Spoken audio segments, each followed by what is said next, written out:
about Element 3 competency-based standards. In our school, we call them essential standards. The way we were kind of told to think about them, coming from Matos, is, they must be so essential that, it's like air. You can't get by without them. Everything else is nice to know or fluff. And it's been interesting to see the evolution of what we consider nice or nice to know versus need to know or have to know.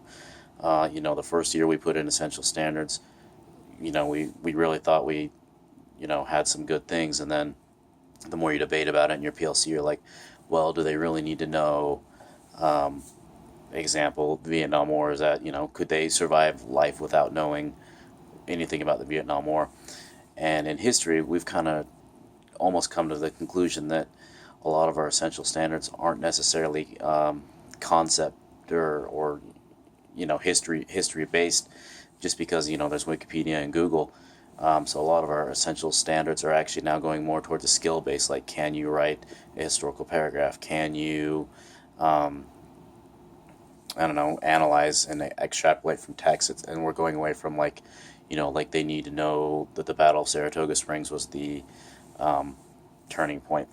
So it's been really interesting to see the evolution of our essential standards in our school, or at least within our department, but probably almost all the departments. There's, or just a real debate about what is essential, like what do you really need to know. And as we're preparing, these students for jobs that, technically don't exist, like we find that we're getting away from concept stuff and more just like skill based, like if you can do this skill, it should translate into this, or if you can analyze this, then you can problem solve, sort of things like that. So that's kind of the direction of our essential skills.